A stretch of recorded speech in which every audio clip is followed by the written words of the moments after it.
I have spoken many, many times about the relationship between the Rav and myself, as well as other presidents of the shul.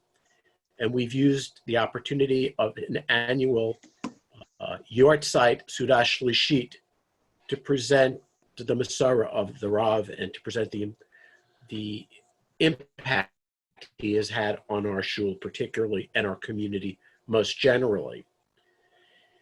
Now, I've spoken about this, as I said, at the Sudah Shlishit and also at the 50th anniversary of his being the Rav of this community. As you may know, Rav Anemer came to the District of Columbia to lead Congregation Shomrei Emunah in 1956. And he led the move from Washington, D.C. up to Silver Spring in 1961 and to the shul's current location in the early 1970s. Every community institution upon which he has left his imprint, and more important, he left his neshama. In a 2005 interview with the Washington Post, Rav Anemer proclaimed, with regard to this kehillah in our community, quote, I have a proprietary feeling about it. I am like a father. So in essence, we are his progeny. And despite that we are sort of torn apart by the current pandemic, his memory draws us once again together. So with that, I'd like to turn over to Rabbi Benjamin Silver, the Assistant Rabbi of Young Israel Shomrei Emunah. Rabbi Silver. I'm just going to recite Kapitel Tehillim. It should be Lenishmas Rabbi Anemer and a refuah for all those that need a refuah under the current situation. Shira malos mimama kim krosicha Adonai. Shira malos mimama kim krosicha Adonai. Adonai shima v'koli tianos necha kashuvos l'kol tachanunoi. Adonai shima v'koli tianos necha kashuvos l'kol tachanunoi. Mavonos tishmoya Adonai miyamo. Im avonos tishmoya Adonai miyamo. Im chaslicha l'man tivorei. Kim chaslicha l'man tivorei. Adonai kivsanavshi v'lidvaro. Visi Adonai kivasanavshi v'lidvaro hocholti. Nafshi l'Adonai mishomerim laboker, shomerim laboker. El Yisrael Adonai kim Adonai chesed v'arbeimo fidus. Yachel Yisrael Adonai kim Adonai chesed v'arbeimo fidus. Hu yiftes Yisrael mikol avonosav. Hu yiftes Yisrael mikol avonosav. V'acheinu koveis Yisrael hanasunim batzar v'shivya omdim bein bayam u'bein bayabasha. Hamakom yirachem aleihem v'yotziem mitzara l'rvacha me'afelu li'ora mishiv l'geula. Thank you very much, Rabbi Silver, and thank you very much, Bob. Bob really has worked so hard over all these years to have an appropriate commemoration for Rav Anemer's memory year after year. And Bob started working even earlier this year than he normally does. And unfortunately, things didn't work out the way we had hoped, but I think this is going to be a very fitting commemoration nonetheless. I want to thank so many people for joining us. I'm just scanning down the list of names. So many people who used to live in this community. I'm sure there are many others. I specifically want to mention Sarah Maslow joining us from Israel. Very, very, very long history with Rabbi Anemer, Rebbetzin Anemer, the Anemer family. I see Rav Lapiansky is with us. We thank him very much. I know Rebbetzin Anemer was planning on joining us today. It's hard to see all the things, so we hope she's with us. We hope members of the family are with us. We're very honored. We're very honored to have their participation. We read in yesterday's Parsha, Tazria Metzora, about the individual with tsaras that needs to be healed from the perspective, from the situation of tsaras. The Rishonim explain that the person has done something wrong, they have some kind of spiritual ill, and because they have this spiritual ill, that's why they currently have the tzaras. And they can't just do tshuva, they can't just repent, they can't just follow the halachos, they need someone else. They need the Kohen. And it's a fascinating halacha when you think about it. The vast majority of halachos that we have that focus on our relationship with God, even our relationship with other people, we have to figure out what to do, and we do it. And here, a person is only classified as having tzaras, a person is only healed from the tzaras if they have the participation of a Kohen. And why is that so? And one of the classic ideas in the Mefarshim is because Aaron HaKohen, the first of the Kohanim, was famous for being an Ohev Shalom v'Rodev Shalom, a person who was so about making peace. And this person, according to many of the Mefarshim and Gemaras, the classic sin for which a person has the punishment of tzaras is Lashon Hara, speaking ill of others. This person who's spoken ill of others needs to interact with the Kohen. That if they meet a Kohen who either in his own life is a pursuer of peace or even just descends from someone who was such a pursuer of peace, they'll be inspired. Why will they be inspired? And I think the basic answer is two things, and I think both of them are extremely relevant when we think of our very, very special, distinguished, and inspiring Kohen, Rav Gedalia Ben Zeva Kohen Anemer Zatzal. And one is, really, we touched on it already, the Kohen sets an example. A person looks at the Kohen, he asks himself, why is this the person I'm coming to? And the answer is because of what this person represents in their own human interactions. That was one of the great things that Rav Anemer was in our community, in the shul, in the yeshiva, in the broader community, over decades, that people saw him as being a great person, saw him as being a true Talmud Chacham, saw him as being a true Yarei Shamayim, a Torah scholar, a person with true fear of heaven, and saw him as truly being a visionary. And I think for all these reasons, people were very inspired to be better Jews and to do more within community. But I think there's one more thing, and I really think the second thing is the great value of our program and specific format of our program this morning. The person didn't just see the Kohen from a distance. The person with tzaras interacted with the Kohen. And numerous Mefarshim in different ways speak about the specific dynamic that the Kohen had in interacting with the person who had the tzaras. That the person with tzaras could sense a feeling of caring, a feeling of concern, a feeling of warmth emanating from the Kohen. And when we think about it, I think so many of us on this Zoom, if we remember Rav Anemer, I think we're inclined to assume that it wasn't only the tremendous example that he set for us, but it was the way in which he interacted with us. So many people in our community over so many years, over 50 years, of course, had special relationships with Rav Anemer. And I would like to think that one of the prime things that made him the tremendously successful rabbi of the shul, Rosh Hashiva of the yeshiva, really strong halachic authority and leader in the broader Washington community was this dichotomy. The tremendous example that he set and the very special relationship that he was able to create and build on with so many individuals within our community. And I think that stays with us in such a special way.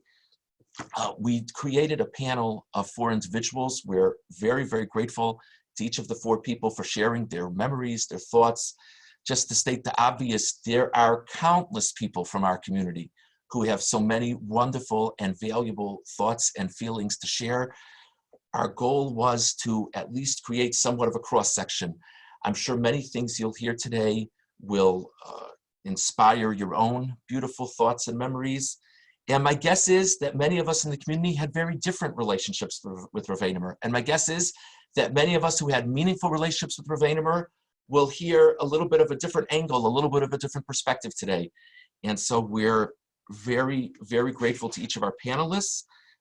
My primary goal today is to not talk much, but and I'll let each of the panelists discuss their own personal dynamics with Rav Anemer and the history of the relationship with Rav Anemer, but I do, for those of you, we have a lot of people joining in from very, very different places.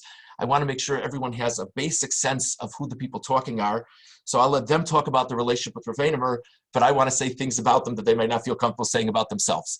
Mr. David Hornestay has been part and parcel of our shul in various ways for decades. Mr. Hornestay is a past officer of the shul. Many of you know and remember him fondly as the MC almost every year of our shul's dinner for many, many years. It's a special privilege for me to introduce him today. And Mr. Hornestay currently serves as the co-chair of our Adult Education Committee. And Mr. Hornestay enjoyed a very special relationship with Rav Anemer, and he is a very distinguished elder statesman within our shul. And I'm sure you will all benefit very much from his insight and perspective. Mrs. Barbara Billauer Price is a product of our shul community. Her parents, the Billauers, were so centrally involved in so many aspects of the shul. Mrs. Price is currently a vice president of our shul. Mrs. Price is involved in countless ways in our shul. The rumor has it that Mrs. Price does not even need a key to enter the shul's kitchen. She just walks up and the door automatically opens. Mrs. Price and her very, very special and beloved husband, Cliff, Zichrono Livracha, have had a very famous home that the door of which has been wide open for many years. Mrs. Debbie Katz has been involved in numerous ways in our shul over the years. Mrs. Katz is a past director of the nursery school. Mrs. Katz is a past director of our youth program. It is hard to think of a committee in our shul that Mrs. Katz has not served actively on at one point or another. Mrs. Katz was very instrumental in the development of Sulam over the years. Mrs. Katz is currently instrumental in the further development of Yad Yehuda.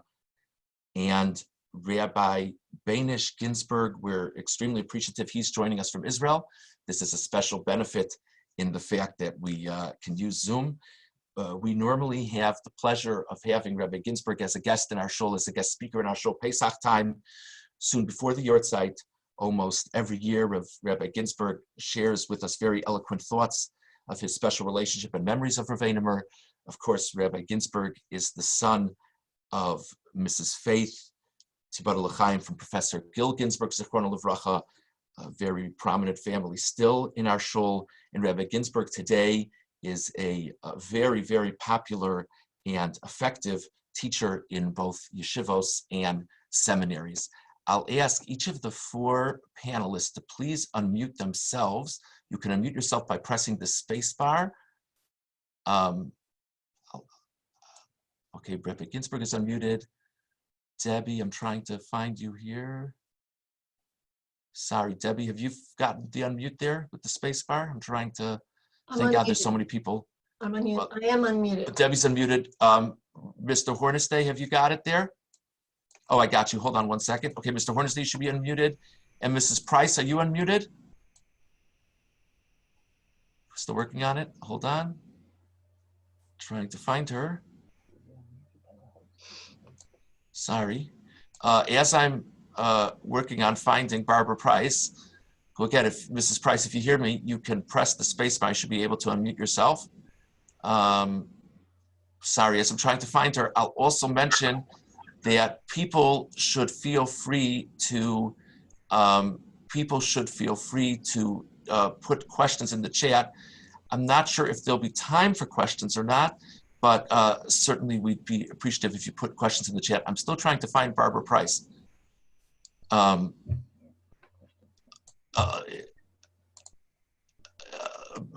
is that you or is it your mother? My mother. Oh, great, wonderful. Okay. So I think we've got everybody now. And Rabbi Ginsburg, are you unmuted? Yes. Thank you so much. Okay, so what we will do is I'm going to pose some questions. I'm going to pose a few general questions to everyone on the panel, and we'll go one by one.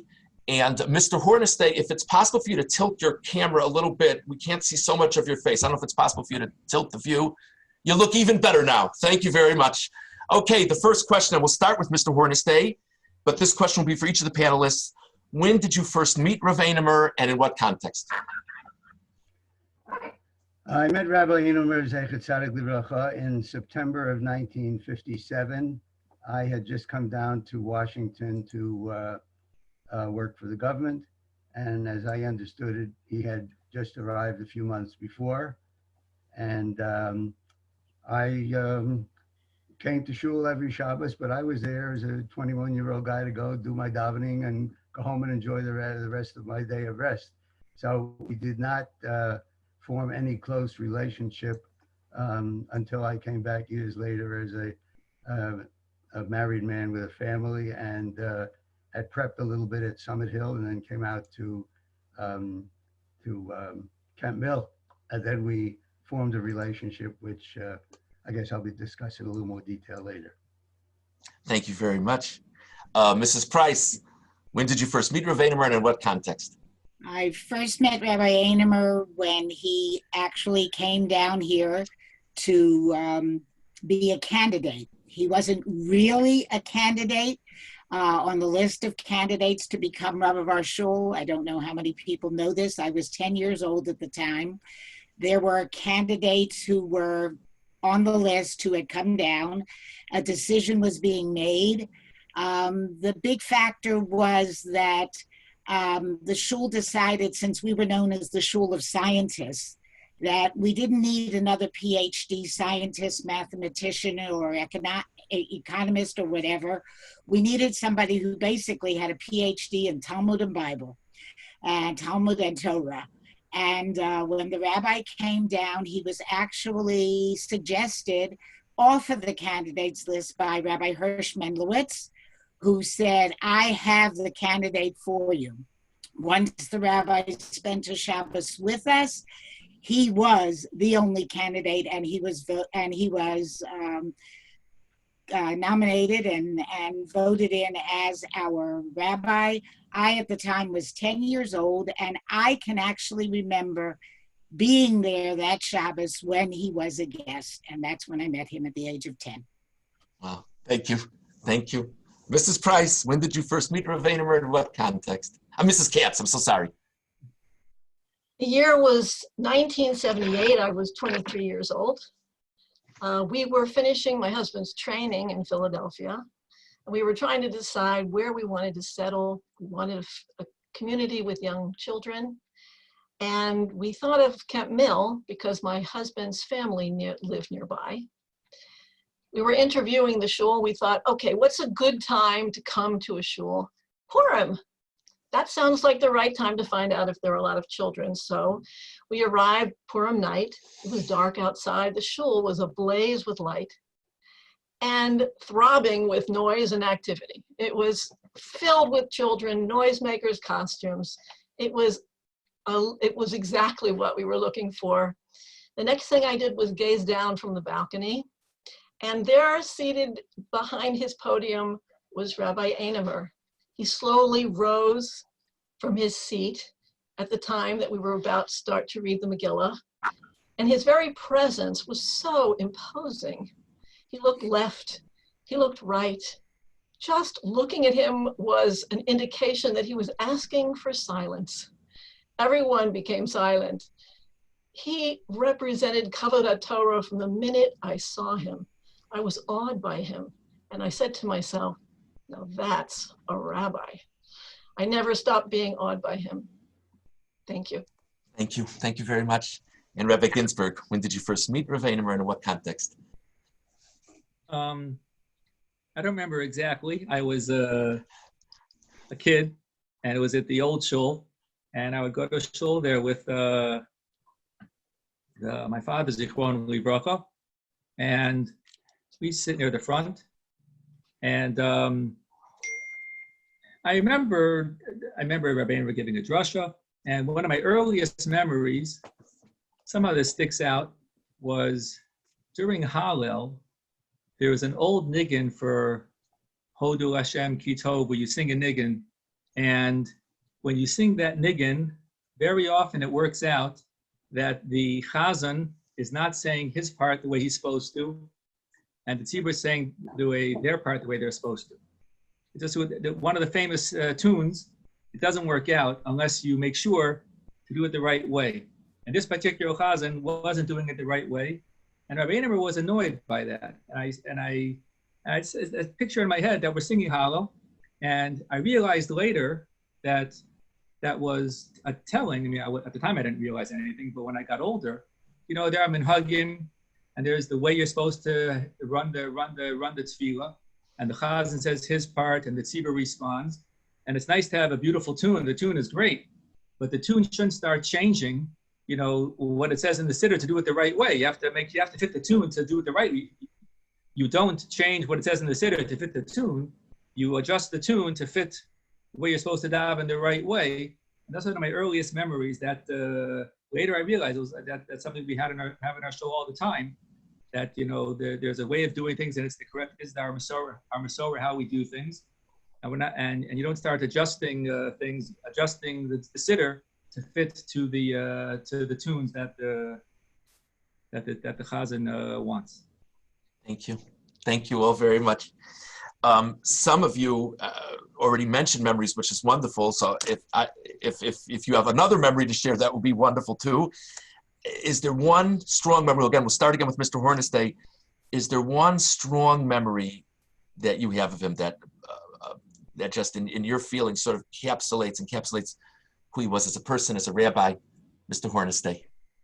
Well, for me, it was the multiple evenings that we spent at the back fence on University Boulevard. I was a pretty regular HaRav davener over there, and Rabbi often gave a class before HaRav, and when it was Mincha HaRav, he always gave a class between Mincha HaRav, and often we would walk out together, and I might ask him a question about something he had said in the class, and other times he would ask me questions. We would stop at the fence, and we spent a lot of time out there. And if Rabbi Anemer is here listening, that's why he was home late sometimes, because we spent a lot of time at that back fence talking. He would ask me questions, not halachic actually. He would ask me questions about how I felt about various issues and about things going on in the world or in the community, and convinced me that he really was interested in knowing my opinion. And I would ask him questions, usually about halacha, dinim, Torah, and somehow or other, that's the way I remember our relationship back there at the fence, with the interplay of words and knowledge that was going back and forth. And I think it was something very, very special that I had with him. Thank you so much. Mrs. Price, a strong memory you would like to share?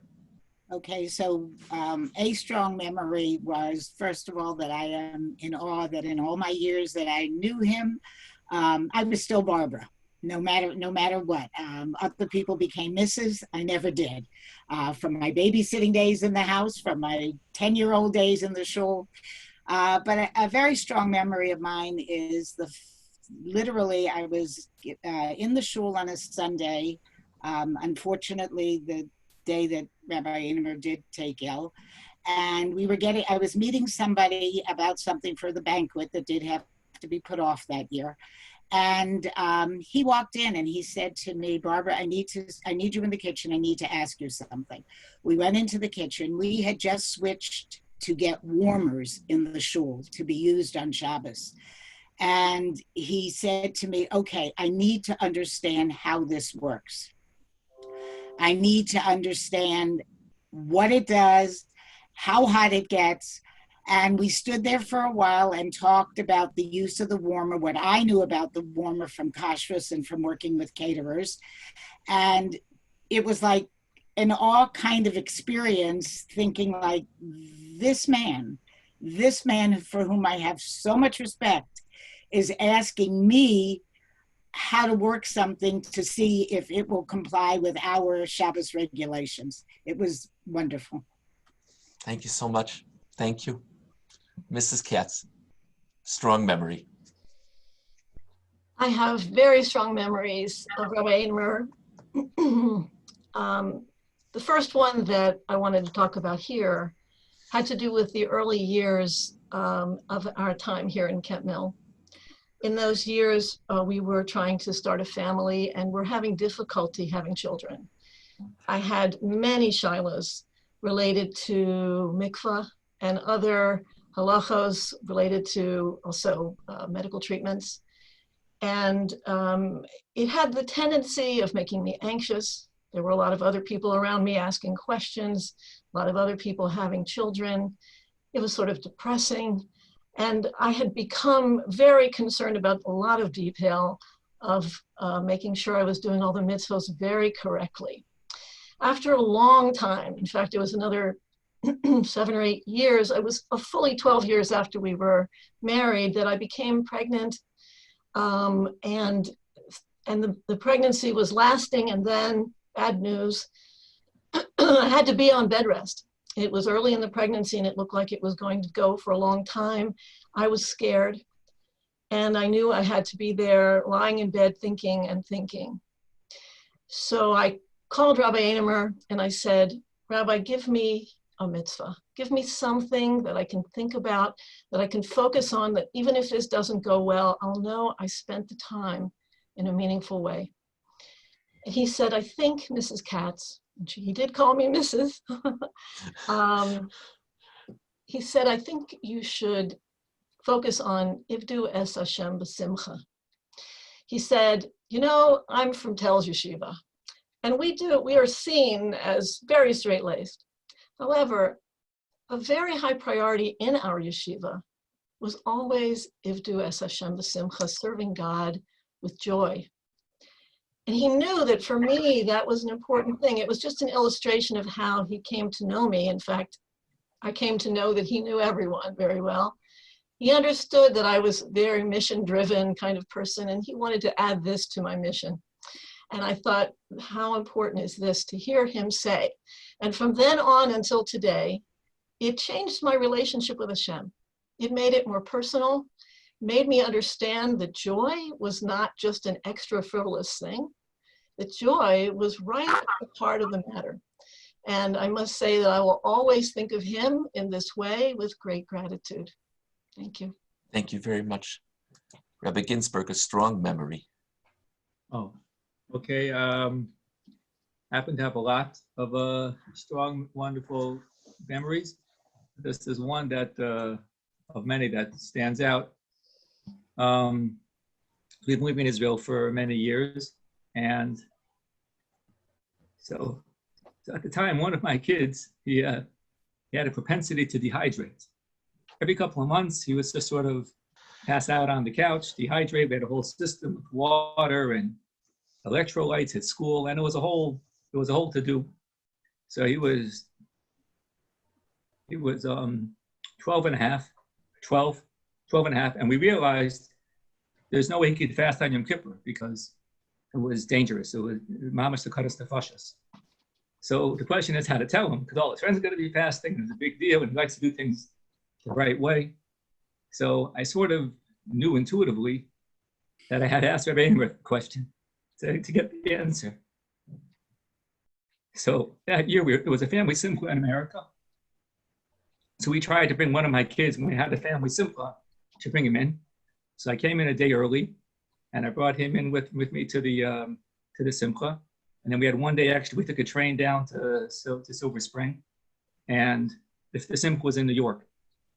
And I set up with Anemer in advance to meet him to ask him the question. This was a very expensive shiloh. We had an Israeli one ticket to Israel, an American one ticket, and one for the train. But it was, and I came into his office with my son. I mean, he knew what it was in advance. So I asked him, that son can't fast. What should we do? So he told a story. He said there was once a Hasidic Rabbi who couldn't fast on Yom Kippur. A Hasidic Rabbi who was Erev Yom Kippur. He was setting his table. He was an old man setting his table with nice dishes. And his Hasidim said, Rabbi, what are you doing? It's Yom Kippur. And he said, well, for me, I have to eat this year because I'm not well and have to eat. So for me, the mitzvah is to eat on Yom Kippur. So I want to do the mitzvah in a proper way. So I'm setting the table in a nice way, because for me, the mitzvah is to eat. For everyone else, the mitzvah is to fast. And so he said to my son, for you, the mitzvah is to eat. And like says Rabbi. And it was like a boulder on my shoulders was removed. Like, how am I going to explain to my son he can't fast? And it was the perfect way to explain it. And I realized, there are 4 parts of the Shulchan Aruch. There's a 5th part. The 5th part is when you want to explain the Shulchan Aruch to someone, how you explain it. And I found that Anemer had a way of explaining what the halacha was, never changing, never adjusting, but explaining what it is just in a certain way that people could hear it and understand it. And I noticed when he was nifter, Hamodia had an article about him. And as part of the article, there was a story, I didn't know the story till then, that there was a woman who was, either she was in a wheelchair, or this is before the age of Eruvs, and she couldn't go to shul, her father couldn't go to shul because of the wheelchair. And it says, she asked Rabbi Anemer, well, how does it make sense? Hashem wants my father at home, not in shul, versus in shul. How does it make sense, this not pushing him in a wheelchair? So it didn't say what the answer was, but it did say that she became more observant after hearing the answer. And he had a way of explaining what the halacha is and is in a way that people could understand and absorb. And I call it the 5th part of the Shulchan Aruch. That story for our family was a very, very big moment. I was crying my eyes out there. My son was so happy. Thank you. Thank you very much. Next question for each of the panelists is if you could please give one way you feel the life of yourself or of your family was significantly impacted by him. Again, to give one way that your or your family's life was significantly impacted by Rabbi Anemer. We'll start again with Mr. Hornestay. Are you there, Mr. Hornestay? Yes, if you can hear me. I can hear you. I can't see you. I don't know if it's me or you. I'll tip the camera again. No. It's not that. Can other people see Mr. Hornestay right now? No. Unfortunately, I've been looking only at a picture of Mr. Hornestay, even though I know all the others are speaking. He's a very handsome fellow. You know what? I don't want to. I'm sorry. Hopefully it'll work itself out. Maybe please start. I'm sorry. Have your glasses checked, Rabbi. Yeah. Oh, okay. There you are. Very well. Anyway, there are many, many ways that Rabbi Anemer influenced my life and the life of my family, including teaching 2 of my daughters, and Esther attending class of his where she learned more than any of us wanted to know about Pesach, Borer, warming, things like that. But I think over the years, the cumulative effect of his oratory on me was probably the thing that most influenced. As I said, I didn't notice any of this when I was 21, but when I came back as a family man, I guess I started paying more attention. And the rabbi had 3 fixed stars: Masorah, learning, and Klal Yisrael. And after a while, he wore you down. You got to actually believe that those things were very, very important, that you had a role to play in the transmission of the Masorah and in the welfare of Klal Yisrael, and that learning was a pretty good way to ensure the prosperity of those aims. And whether he did it with stories or whether he did it with fire and brimstone or whatever, it had a tremendous effect on me. I always felt that he was getting to me, and that on top of it, I could ask him any question at all, and he would always give me a patient and well thought out answer. I think that was the greatest effect on me. Thank you. Thank you. Mrs. Price. I think that I was always impressed with the fact that no matter what was going on in the shul, the rabbi made a visit to what was going on in the shul, whether it was youth groups. And by the way, David Hornestay was my youth director. At one point I taught Sunday school, Hebrew school at the house next to the University Boulevard building when we owned that house. And I was in college at the time, and he visited the classroom. Same thing with whatever went on in the shul. If he was in the building, if the kitchen door was open, his presence was known. Whatever was going on, a youth activity, a fun activity, I was able to attend many shiurim that he also gave for women in the shul. And the fact that his presence was there in his house as a babysitter, I know that if it was time to put children to sleep, he was involved. And it was just an experience to see that. As somebody who taught public school for 36 years, I always appreciated a principal who came around and just saw what you were doing. And Havdil, he did it in frum ways and came to visit us all of the time. Thank you. Mrs. Katz, a way that in your life or your family's life, Rabbi Anemer has impacted you. I was just listening to what Barbara was saying, and that is certainly true. He was a presence, and I appreciated his involvement at all times, and I loved listening to him speak. All of our kids had bar mitzvahs in the shul, and there was a regular interaction between us and Rabbi Anemer. Talking about one specific incident that really stands out, it would probably be the adoption of our son Josh, who after being married for about 7 years, I called the rabbi and I announced that we had a little boy, and he was joyful. He was so happy for us, giving us, and immediately started in on, okay, and here are the things we need now to do. I'm going to screen share here a little bit. Tell me if you see it. I hope you will. Hopefully you can see that. The picture on the top is the Din. That if you can see a young Rabbi Winter, Rabbi Anemer, and kind of off to the side is Rabbi Clavin. That is the Din.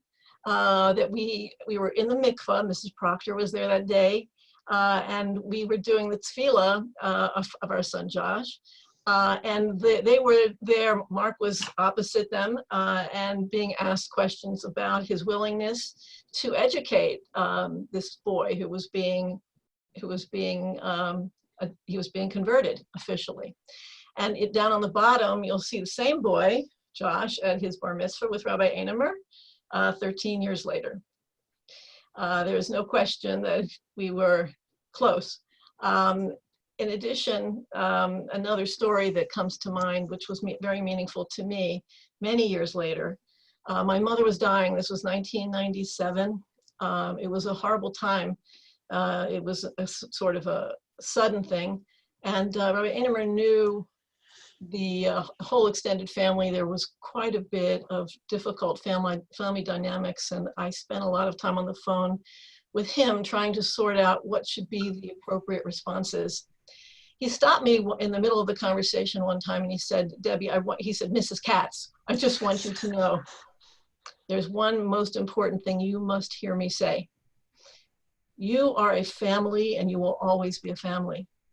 No matter what happens now, that is the only thing you should be thinking about. And it was a very important thing for me to hear, especially since each of us were kind of pushing against the other to try to have Kadima in a decision-making mode. And it rang so true to me, and it has in fact helped our family to be unified immediately thereafter. Thank you. Thank you. Rabbi Ginsburg, a way that Rabbi Anemer has significantly impacted you and or your family. Well, I was going to mention the idea of Mesorah. He would always talk about it. He spoke about it in shul many times, and also in yeshiva, during shir, part of shir at other times. The idea that orthodoxy survives and orthodoxy continues. And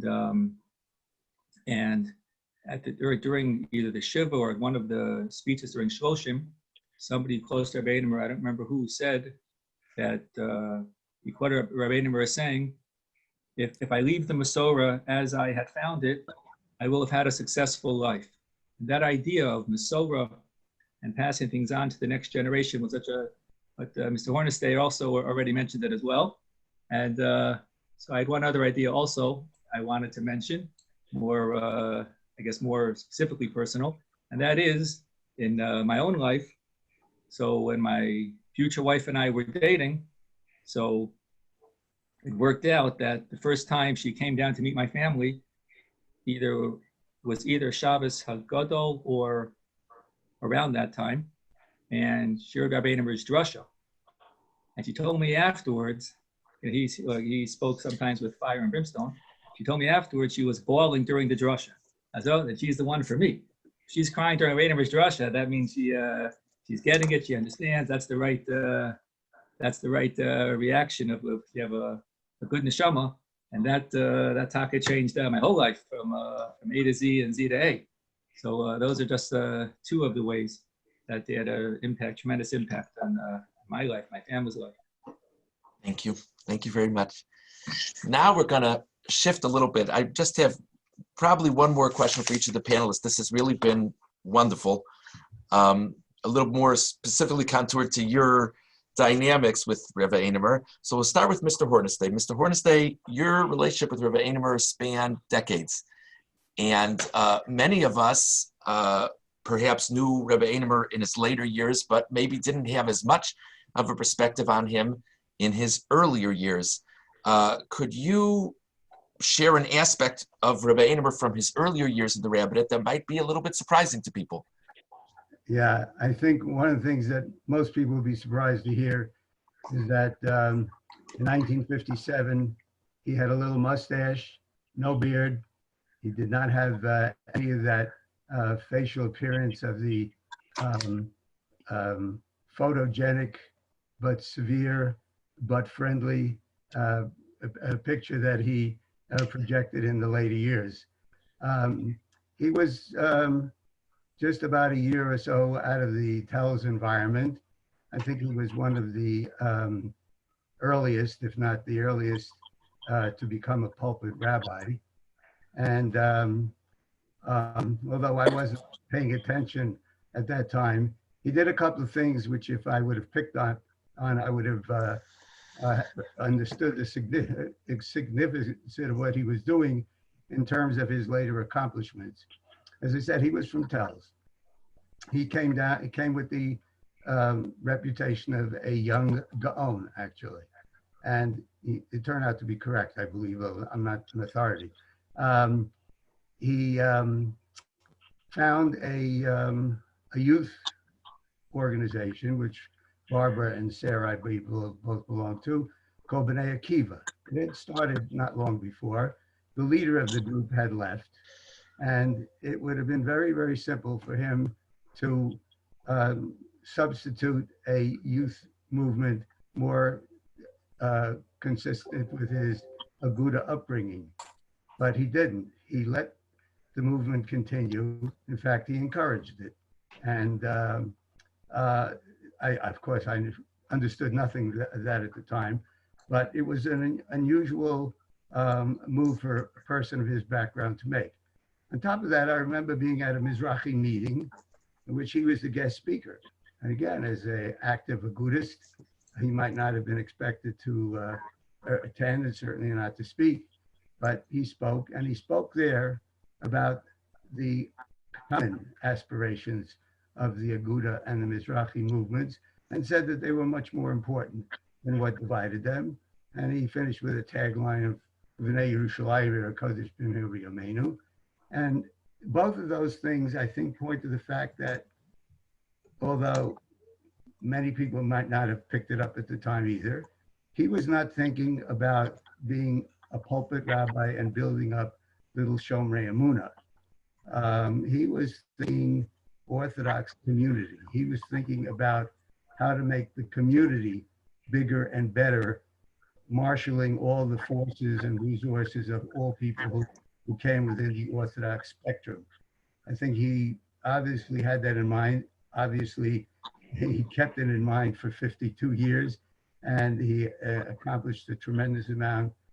He did not create the Orthodox community. He did not do it all, but he is demonstrably the single most powerful force in making the community what it is today. And we will never be able to repay that debt to him.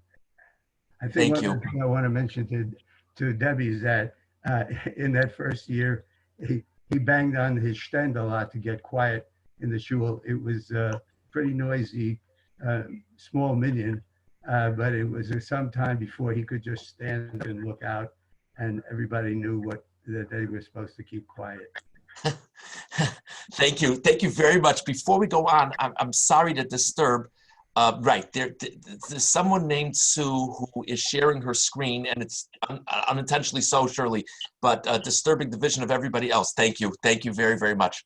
Okay, so Mr. Hornestay, thank you for that. That was beautiful. Mrs. Price, you already referred to the fact that you might be maybe not the only, but one of the few people on this Zoom who wasn't a babysitter in the Anemer home. Could you speak a little bit about your relationship with the Rebbitzin, with the broader Anemer family? Thank you for asking. Yes. First of all, one of the biggest honors that any of us had was knowing the rabbi's grandfather, who was referred to everybody as the Zeta. And in walking to shul in Riggs Park, I lived 2 blocks from the Anemers, which was sidewalk. After that, we walked through the alleys in Riggs Park. The alleys were our home, our playground. They were clean, they were spotless. And the Anemers lived across the street from an alley. We would often, myself, my brother, my sister, would often meet the Zeta coming to shul. And it was such an honor to walk with him. The Zeta had a problem with a foot, and he would tell us very specifically in Yiddish to go ahead. But it was such an honor to walk with him. One of the biggest treats of the year in Riggs Park was the Shmini Atzeres Kiddush that the rabbi and the Rebbitzin hosted. The Rebbitzin cooked food that we don't even know from today. Milt, kacha, my mother loved it. And it was something that was just a tradition of that Kiddush. It was held in their house. And it brings back many, many, many fond memories. Also, the Rebbitzin led Shabbos youth groups. Thanks to the Rebbitzin, I, at a very early age, learned the song, or in my teenage years, learned the song, The Little Bird, which, of course, Sherwood Goffin, one of my heroes, made famous, and Sherwood Goffin's Bracha. And it was just something to always get to know them. To this day, Baruch Hashem, I have a good relationship with the Rebbitzin. We try to talk weekly. And in my babysitting years, not only did I babysit for the rabbi's children, the Zeta was also there. And it gave me some wonderful experiences in my Tzibrochen Yiddish, with my Tzibrochen Etzenda, to speak and converse with the Zeta. So my fond memories are my teenage years, being in the community, coming back to the community, and being there under him, always in awe. The other memory that I have of the rabbi very fondly that I can really remember was how he quoted and referred to articles that he read in the newspaper during his sermons. I was very impressed that somebody should say something that appeared in the Washington Post, whether it was editorial, whether it was newsworthy, or whether it even had something to do with sports. He was into reading and brought those national items into what he shared with you. Thank you. Thank you very much. Mrs. Katz, we mentioned your involvement in numerous community activities. I was even remiss, you've been First Lady of the Shul twice now, which of course is a partnership, and we appreciate your and your husband's efforts very much. Could you share how perhaps Rav Anemer impacted your sense of community? Yes, I'd be happy to. Before I start, I would also like to give best regards to the Rebbitzin and to the whole Anemer family. I am, wherever you are, I send you our very best wishes for my family.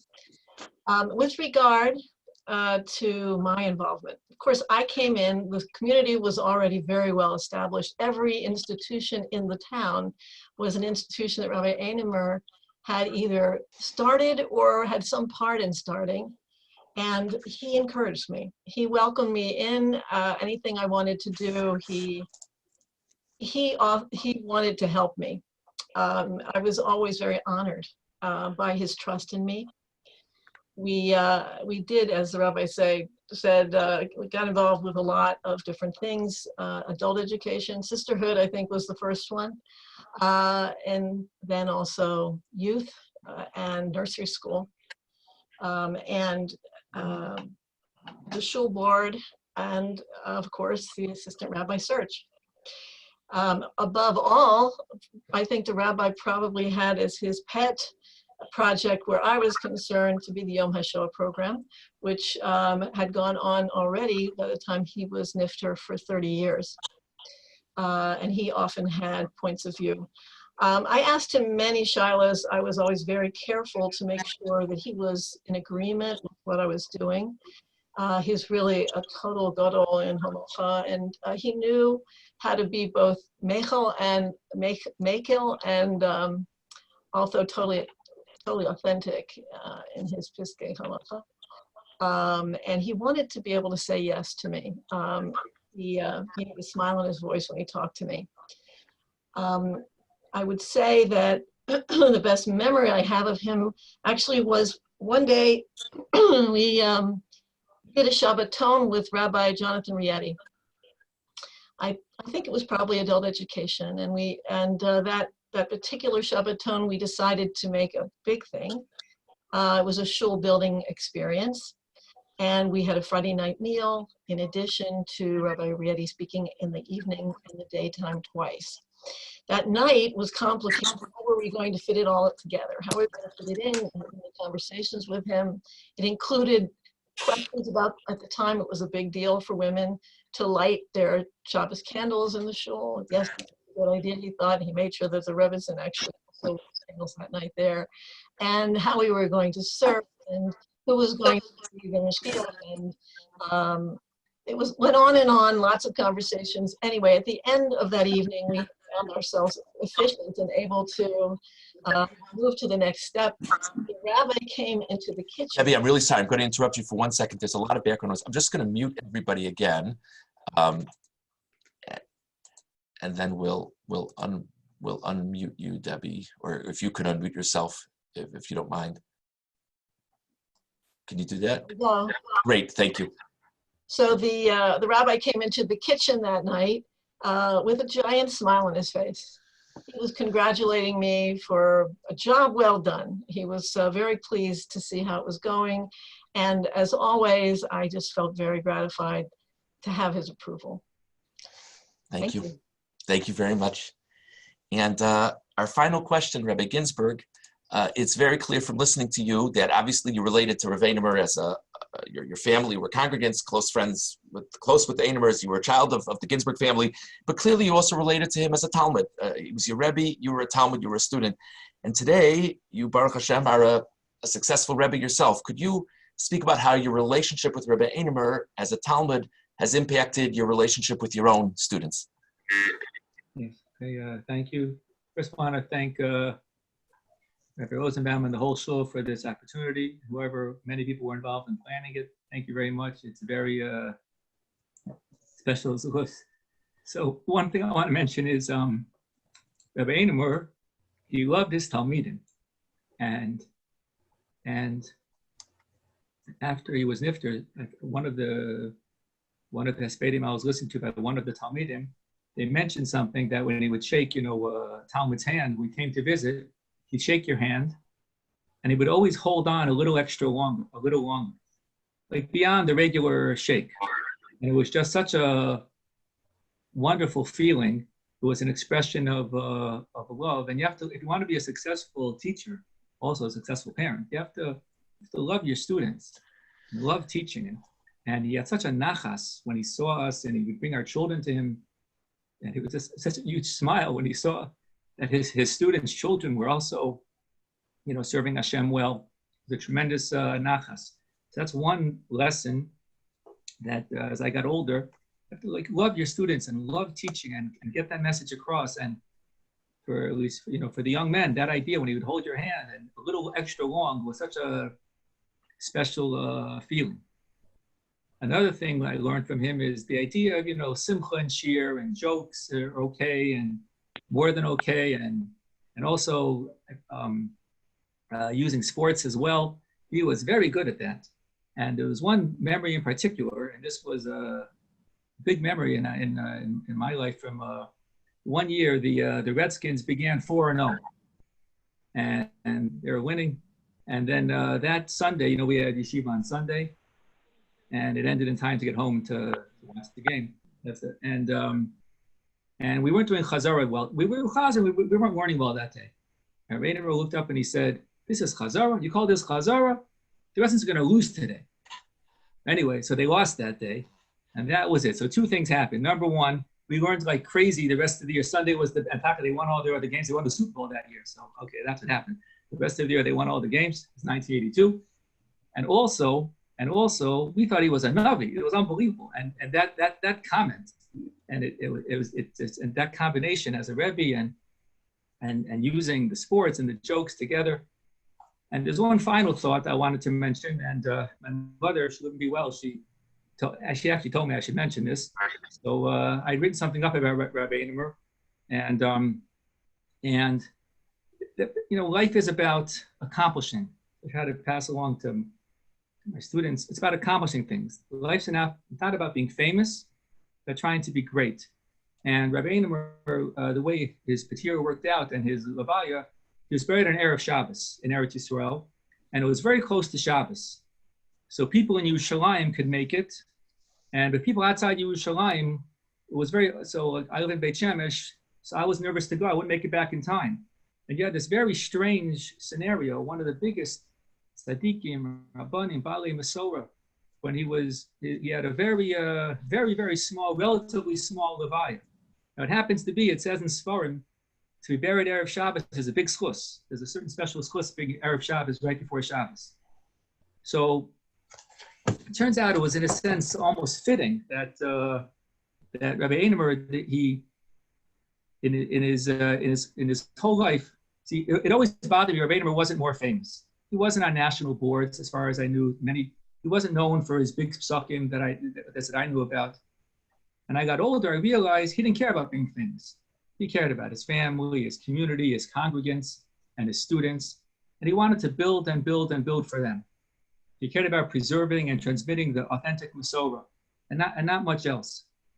So in the end, it was fitting. Throughout his life, he built Torah, he built the community, was B'tzina. He wasn't a super famous public figure. There is a difference between being great and being famous. Rabbi Anemer was a great person, but he didn't look for the publicity. He didn't have the time. He was too busy running the Beis Din, overseeing kashrus, building a community, building a shul, building a school, and building me, and hundreds of people like me. It was fitting that he merited a very special burial that, as far as publicity was concerned, was quite modest. That was a fitting burial for this great builder, this great tzaddik, this great Baal Masorah. He just accomplished and building. Life's not about being famous, it's about being great and accomplishing things. And maybe he just kept on building and building and building, not looking for more publicity. And it's not about being on a board, a national board. It's about building your community fully and with every congregant and every meeting. And there are many things I don't even know about that he was many, many, many things. I'm learning many things now that I never knew about before. And life's about being great, not about being famous. And that's something which I learned from him, and I try to pass along to my talmidim. Thank you very much. I want to thank really each of you, Mr. Hornestay, Mrs. Price, Mrs. Katz, Rabbi Ginsburg. I'm sure I'm not the only one. There were numerous things that you said that sparked memories and feelings for myself, and it was very special. I just want to share with everybody a little bit of an exercise I did during your remarks. I was taking notes, sort of like you talk about bullet points. So I want to tell you, and again, in no specific order, I just want to run through the general descriptions that I heard about Rav Anemer over this beautiful presentation. He was a posek. He encouraged people to get involved with things. He was a true lover of other Jews. His tremendous emphasis on Torah study, his tremendous emphasis on Masorah tradition, the importance of the prominence of Kvod HaRabbanis, of the rabbi carrying himself in a certain way, seeking out the perspective and knowledge of others about things, his depth of understanding of people, his attention to detail, his remarkable skill as an orator, his unique personal warmth, and his capacity to build community. That list was solely built based on remarks that the four of you made. And humbly, I think if somebody were to have tried to bring out so much of his greatness, if someone would have hit all those points, they would have done a very, very fine job. So thank you for the knowledge you shared with us, the experience you shared with us, and the warmth of feelings that you shared with us. In close, I'm sorry? Hi, this is Ati Anemer. Oh, hello. Hi. My mother just wanted to say a couple of words. Hello to everybody. Are you on the video or on the phone? We don't want to be on the video. Okay, that's fine. We're on the phone. Okay. No, we're on the computer, but not with the video. Please. Okay? You can hear her, right? Yes, everyone can hear her, right? Just nod. Yes, we can all hear her. Yes, I just wanted to thank everybody who was involved in this thing. Thank you very much. I had a lot of pleasure listening to all it brings back many memories. It should be as a chus for his neshama. And you should continue the way you and the whole shul is going. From the way I understand it, you are continuing what he started when we came. Thank you very much. Thank you. And I know I speak on everyone's behalf that we just all very much hope that everything we do in the shul, I'm sure in the yeshiva, I'm sure in the Vada Rabbanim, I'm sure in the broader community, it should all be schusim for his very, very special neshama, and it should all bring a nachas ruach to the Rebbitzin, and she should continue to have much nachas from her mishpacha, but also from what we do here in the Washington area and Silver Spring and Young Israel Shomer Muna for many years to come. Thank you. I'd like to ask Rabbi Zev Katz. Rabbi Katz, of course, worked hand in hand with Rabbi Anemer for years as the menahel of the Girls Division of the Yeshiva of Greater Washington, and of course Rabbi Katz also is a nephew of Rabbi Anemer. Rabbi Katz will say the Kel Malay. Rabbi Katz, if you give me one, okay. Rabbi Katz will say the Kel Malay. I'm sorry, I lost you. I thought I had you. Rabbi Katz could. I hear you. Okay. Do you hear me? Hold on 1 second. Okay. Do you hear me, Rabbi Rosenbaum? Yes, I can hear you.